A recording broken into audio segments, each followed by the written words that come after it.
नमस्कार दोस्तों। आज का टॉपिक है ग्लोबलाइजेशन। ग्लोबलाइजेशन होता क्या है? आप एक सेंस में बात बोल सकते हो कि ग्लोबलाइजेशन होता है गुड्स का आदान प्रदान करना क्रॉस कंट्रीज़ में। जैसे आप मान सकते हो, मोबाइल फ़ोन्स एक तरह का एग्जांपल दे सकते हो। मोबाइल फ़ोन्स अगर देखोगे, कंपनी किसी और देश में होती है, असेंबल किसी और देश में होता है और उसको बेचा किसी और देश में जाता है। इसको एक तरह का मान सकते हो ग्लोबलाइजेशन इन मोबाइल। ठीक है। ग्लोबलाइजेशन कितने तरीके से हो सकता है? कल्चर के थ्रू हो सकता है, सोसाइटी के थ्रू हो सकता है, पॉलिटिक्स के थ्रू हो सकता है, इकोनॉमी के थ्रू हो सकता है और इन्वायरमेंट के थ्रू हो सकता है। ठीक है। जो आप देख रहे हो स्क्रीन पे, ये पूरा ब्रीफ इंट्रोडक्शन है ग्लोबलाइजेशन का। Accountability, terrorism, shrinking world, technology जिसको हम इंटरनेट के थ्रू जानते हैं, free trade, culture, capitalism, monopoly power, environment, poverty, growth, exploitation, brand outsourcing, trade versus aid, recognition, communication, equality, inequality, integration of economies. इन सब तरीके से ग्लोबलाइजेशन होता है। नेक्स्ट देखते हैं aspect of globalisation in India. किस तरह से हम एक्सपेक्ट करते हैं ग्लोबलाइजेशन इन इंडिया में। ठीक है, इंडिया में कैसे एक्सपेक्ट करते देखते हैं। Cross country incorporation has several aspects and can be political, cultural, social and economic which equal globalisation. ठीक है, जितने भी आप देख रहे हो पॉलिटिकली हो सकता है, जो मैंने पहले ही बोल चुका। क्रॉस कंट्री इनकॉर्पोरेशन होता है पॉलिटिकल के थ्रू हो सकता है, कल्चर के थ्रू हो सकता है, सोशल के थ्रू होता है, हो सकता है इकोनॉमिक के थ्रू हो सकता है। ठीक है, जिसको हम इक्वली ग्लोबलाइज कर सकते हैं, करते हैं। Nevertheless financial integration is the most common aspects जो आप हमेशा देखते हो। जैसे हम अपने खुद का एग्जांपल लेते हैं, जो हमने राफेल खरीदा, फ्रांस से खरीदा। ठीक है, ये ग्लोबलाइजेशन का एक पार्ट है। बना किसी और देश में, कंपनी किसी और देश में है, असेंबल किसी और देश में हो रहा है और बेचा किसी और देश में जा रहा है। ठीक है, एक तरह का एक फाइनेंशियल इंटीग्रेशन बोल सकते हैं उसका। Economic integration involves developing Nations economies economic into an international economy. After World War One and Two, the early trend of globalization decreased throughout the world due to many barriers which restrict the movement of goods and service. वो तो आपको पता ही होगा, world war one और world war to में क्या होता, जो ट्रेंड था ग्लोबलाइजेशन का वो डिक्रीज हो गया था। क्यों हुआ था? क्योंकि जो बहुत सारे बैरियर्स वहाँ पे आ गए थे। जिसके पास पैसे नहीं थे, जो डेवलप नेशन थे, उनके पास तो पैसे थे लेकिन कोई उनको बेचना नहीं चाहता, क्योंकि रेस्ट्रिक्शन आ गया था कि उनके पास ही पैसे नहीं है तो खुद बनाएंगे कैसे। ठीक है, इस तरह से कुछ बैरियर्स बीच में आ गई थी, जिसकी वजह से जो ग्लोबलाइजेशन था वो डिक्रीज हो गया था वर्ल्ड वॉर वन और वर्ल्ड वॉर टू के पीरियड में। In fact culture and social integration are even more than economic integration. Globalisation increase competitiveness and at company level and national level, which leads company management and governments to embrace strategies designed to increase labor effectiveness with reference to productivity, quality and innovation। ठीक है, ये बोल क्या रहा है कि जो culture है या सोशल इंटीग्रेशन है यार, मोर इकोनॉमिक इंटीग्रेशन है। जो आप देखते हो कल्चरल, जो आप ग्लोबलाइजेशन देखते हो, सोशल जो ग्लोबलाइजेशन देखते हो, ये मोर इकोनॉमिक इंटीग्रेशन है। ठीक है, और जो ग्लोबलाइजेशन होता है उसको वजह से क्या हो रहा है, कॉम्पिटिटिवनेस बढ़ रही है कंपनी लेवल पे भी और नेशनल लेवल पे भी। हर कोई आगे बढ़ना चाहता है, हर कोई अपने आप को खुद को डेवलप करना चाहता है। इस वजह से वो उनके मैनेजमेंट और गवर्नमेंट्स को स्ट्रेटजीज खुद की डिज़ाइन करनी पड़ रही है, जिसकी वजह से लेबर इफेक्टिवनेस और प्रोडक्टिविटी इंक्रीज़ हो गई है, उनकी क्वालिटी इंक्रीज़ हो गई है और इनोवेशन भी इंक्रीज़ हो रहा है धीरे धीरे। ठीक है, नेक्स्ट बात करते हैं। Globalization is often accompanied by liberalization of the market and the privatization of productive assets। आप हमेशा देख ही रहे हो, लिबरलाइजेशन और प्राइवेटाइजेशन की बात हमेशा ही करते हैं। ठीक है, अभी तो वो अभी इरा ही चल रहा है, जनरेशन ही चल रहा है प्राइवेटाइजेशन का। हर चीज़ सरकार बेच ही रही है। आपको पता ही होगा प्राइवेटाइजेशन क्या होता है। लिबरलाइजेशन कब लाया था, ये आपको पता होना चाहिए कि लिबरलाइजेशन, ग्लोबलाइजेशन और प्राइवेटाइजेशन 1991 में लाया था मनमोहन सिंह ने। किस लिए लाया था? क्योंकि जो बीओपी क्राइसिस हुआ था इंडिया में, उसको मिनिमाइज़ करने के लिए ये जो तीन एक्सपेक्ट्स थे उनको लाया था। ठीक है, but global also needs to unemployment increase casual employment and weakening labour movements. ठीक है, ग्लोबलाइजेशन की वजह से जो स्किल एम्प्लॉयज़ थे उनको तो नौकरी मिल गई, लेकिन जो अनएम्प्लॉयज, जो अनस्किल, जिसके पास स्किल नहीं है वो अनएम्प्लॉय तो हो गया, जिसकी वजह से क्या हो रहा है, जो लेबर मूवमेंट था वो वीकर हो गया।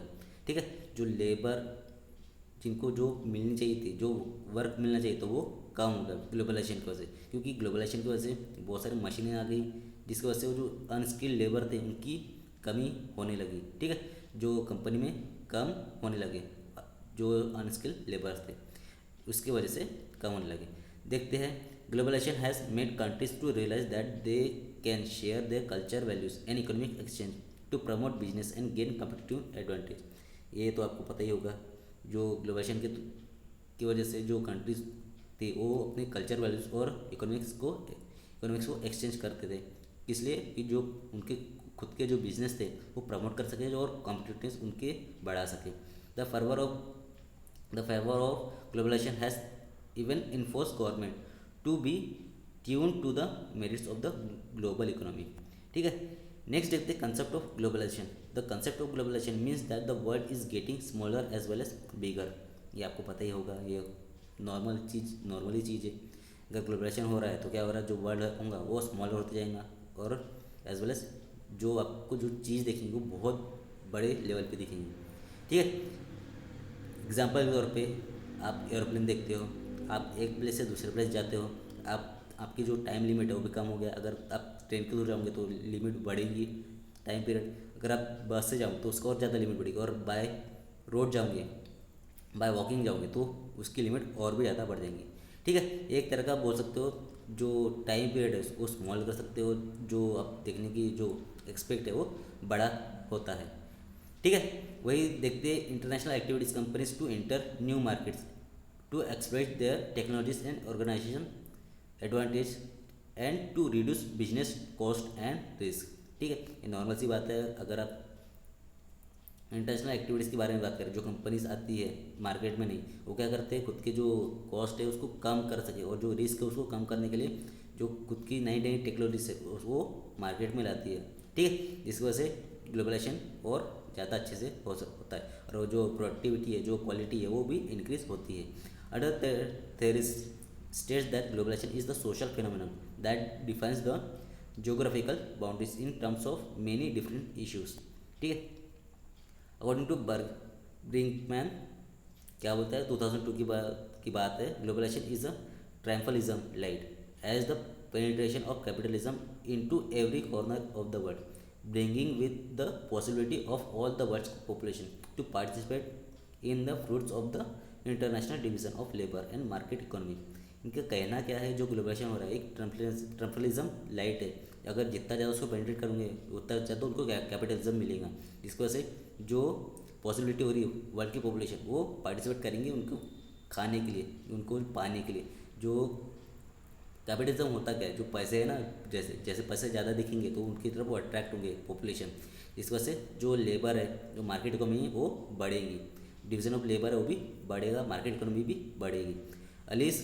अली का कहना क्या है, 2015 में इन्होंने क्या कहा था, explain the globalisation as a process of rapid economic culture and institutional integration among countries.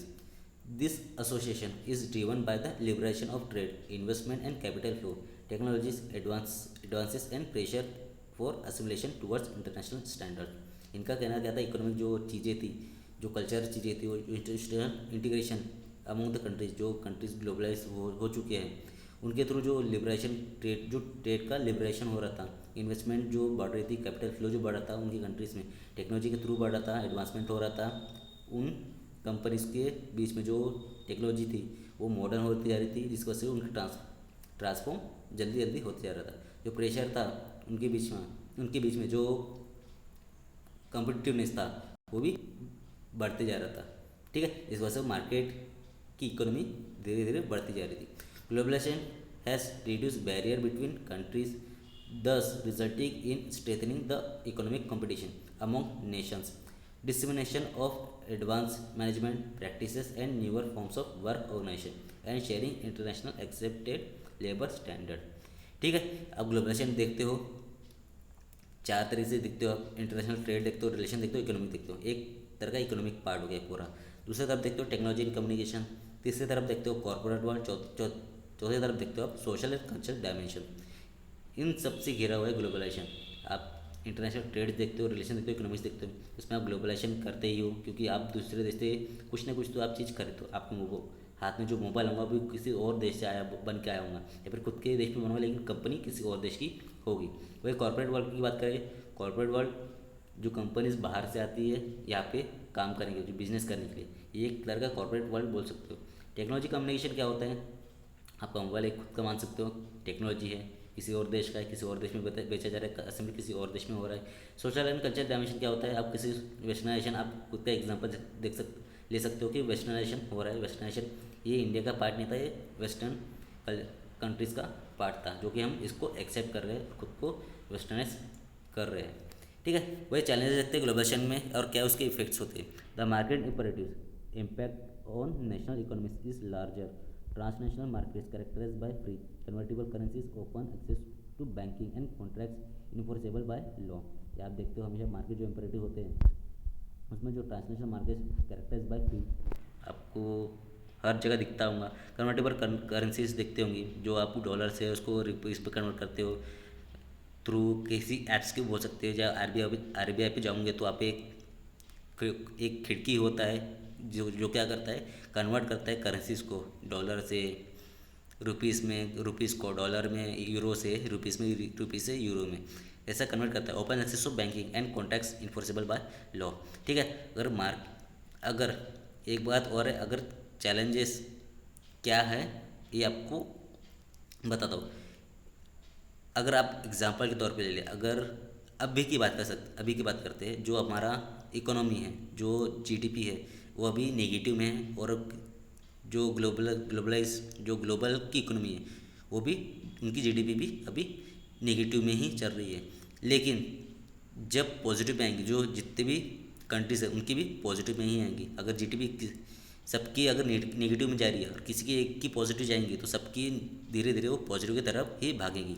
ठीक है, इसको रिसेशन टाइम पीरियड बोलते हैं। जब पॉजिटिव की तरफ जाती है, जब पीक में आती है, उसको पीक पीरियड बोलते हैं। ये आपको पता होगा, ये इकोनॉमी का ही पार्ट है, ये बात की बात है। अभी आते हैं पॉइंट पे। रिसोर्स इम्परेटिव होता क्या है, growing interdependence of nation and their activities of one another, fostered by the depletion of natural resources, misdistribution of arable land, mineral resource and wealth, as well as overpopulation. The undeveloped nation needs the capital, technology and brain power of the wealthier countries, while the first world economy are progressive dependent on the natural and human resource of the developing nation. ठीक है, बात अगर जो resource उसको कितना आप use कर रहे हो, कितने तरह से आप उसका यूज़ कर रहे हो, अगर वो यूज़ कर रहे हो या नहीं कर रहे हो, ये एक चैलेंज होता है, ग्लोबलाइजेशन का एक पार्ट होता है। ठीक है, उसके इफेक्ट क्या होते हैं, अगर आप उसको यूज़ नहीं कर रहे हो, वो जैसे का वैसे ही पड़ा रहेगा। आप उसको यूज़ नहीं करोगे तो वहाँ पे जो बिजनेस करने वाले हैं उनको लैंड नहीं मिलेगा। लैंड की बात करूँ तो लैंड नहीं मिलेगा, जो रिसोर्स है वो जैसे का वैसे ही पड़ा रहेगा, जिस वजह से जो हेल्दी कम्पिटिटिवनेस वो डिक्रीज़ होनी चाहिए, डिक्रीज़ नहीं बोल सकते, वहाँ पे आएगी नहीं। जिस वजह से जो लेबर है वहाँ पे बढ़ेगा नहीं, और लेबर नहीं बढ़ेगा तो उनकी सोशल वेल्थ है वो भी बढ़ेगा नहीं।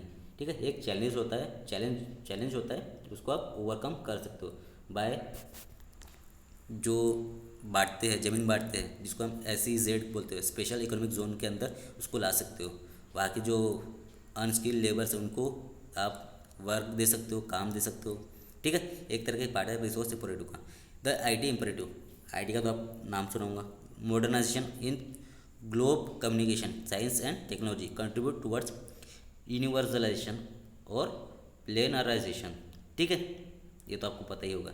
द इकोलॉजिकल इम्परेटिव होता क्या है, globalisation is does not great effect on the ecologies and environment of nation which need to safeguard that lessen the negative effect rather than exploiting without regard such concern. ठीक है, challenges और कौन कौन से होते हैं। India was the main mover of globalization, ये आपको पता ही है। अगर 1991 की बात करें तो सबसे ज़्यादा जो प्रोग्रेस दिखा तो कहाँ पे दिखा था, इंडिया में ही दिखा था ग्लोबलाइजेशन का। The government of India had major modification in its economic policy in 1991, जब यूपी क्राइस आया था उसके बाद, by which it allow direct foreign investment in the country. As a result of this globalization of the Indian industry occurred a large scale. In India, economic expansion was absorbed in 19th century due to major crisis led by foreign exchange जो कि मैंने बताया था BOP crisis जो आया था, balance of payment crisis आया था उस time. The liberalization of the domestic economic has and enhance incorporation of India with the global economy help to step up gross domestic product growth rates which made good position in globe scale. ये हम आपने देखा ही है। Liberation होता क्या है, जो प्रदानी करते हैं, आदान आदान तो करते नहीं, प्रदानी करते, दूसरे देशों में अपने चीज़ भेजते हैं, उसको लिबरेशन बोलते हैं। Effect of globalisation in Indian industry is observed as this process brought in large amount of foreign investment in the industry, especially in the BPO, pharmaceutical, petroleum and manufacturing industries. As a result, they boosted the Indian economy quite significantly. ये कब की बात है? 1991, जब globalisation, privatisation और liberalisation लाया था। उस टाइम पे ग्लोबलाइजेशन जब प्रोसेस चल रहा था, उस टाइम पे बहुत सारी कंपनीज आई थी, बीपीओ उस पर आई थी। बीपीओ का जो पीरियड था वो मेनली 2006 के बाद आया, जब जो क्या हो सकते हैं, जो वर्ल्ड की इकोनॉमी थी वो ढह रही थी, नीचे जा रही थी, उस टाइम पे बीपीओ इंडिया में आया था। उसके बाद में इसने छलांग मारी थी बीपीओ इंडस्ट्री ने। ठीक है, फार्मास्यूटिकल इंडस्ट्री तो 1995 के बाद में आई है, पेट्रोलियम इंडस्ट्री 1991 पे ही आ गई थी, मैन्युफैक्चरिंग इंडस्ट्री 1996 पे आई थी। ये सब पार्ट है इकोनॉमी का। ठीक है, चैलेंज और क्या क्या है देखते हैं। The benefits of effect of globalisation in the Indian industry are that many foreign companies set up industries in India, especially in pharmaceutical, BPO, in petroleum manufacturing and chemical sector, and this help offer great opportunities of employment in Indian people. All this help to reduce the level of unemployment and poverty in the country. अगर ये सब जितने भी manufacturing sectors आए, chemical sectors आए, जितने भी industries आए, उसकी वजह से क्या हुआ, इंडियन पीपल्स को एम्प्लॉयमेंट मिला, जिसकी वजह से जो उनकी पॉवर्टी है धीरे धीरे डिक्रीज हुई कंट्री में। It is observe that the major forces of globalisation in India has been in the development of outsource IT and business process outsourcing services. Since last many years there is a increase of skilled professional in India. आप देखा ही है, skill labours अगर बात करें in terms of IT, in terms of जो speaking English बोलने वाले वो BPO में काम करते हैं, IT वाले अलग से जो कोडिंग करते हैं और दुनिया भर की चीज़ करते हैं, वो स्किल लेबर में आते हैं। अनस्किल लेबर में क्या आते हैं, जो मनरेगा में काम करते हैं, जो रेती गिट्टी जो उठाते हैं, वो अनस्किल लेबर के कैटेगरी में आते हैं। ठीक है, both in India employed by both local and foreign companies to service customer in the US and Europe. These countries take advantage of India's lower cost but highly talented and English speaking workforce and utilizes global communication technology such as voice over IP, जिसको VoIP बोलते हैं, email and the internet. International enterprises have been able to lower their cost based by establishing outsourced knowledge worker operation in India. ठीक है, और बहुत सारे challenges हैं। The foreign companies brought in highly advanced technology with them in this made in India industry more technological advanced. बहुत सारी companies ने अपने अपने खुद की टेक्नोलॉजी ली, एडवांस टेक्नोलॉजी, जिसकी वजह से जो इंडियन इंडस्ट्री को टेक्नोलॉजिकली एडवांस बना। Globalization in India has been beneficial for companies that have ventured in the Indian market. It is recommended by researchers that India has to focus on 5 important areas to enhance its economic status. The area include technological entrepreneurship, new business opening for small and medium enterprises, the importance of quality management, new prospects in rural areas and privatization of financial institution. ठीक है, आज के लिए इतना ही। Please अगर आपको ये video अच्छा लगा हो तो प्लीज़ लाइक कीजिए, शेयर कीजिए और इस चैनल को सब्सक्राइब कीजिए। Thank you.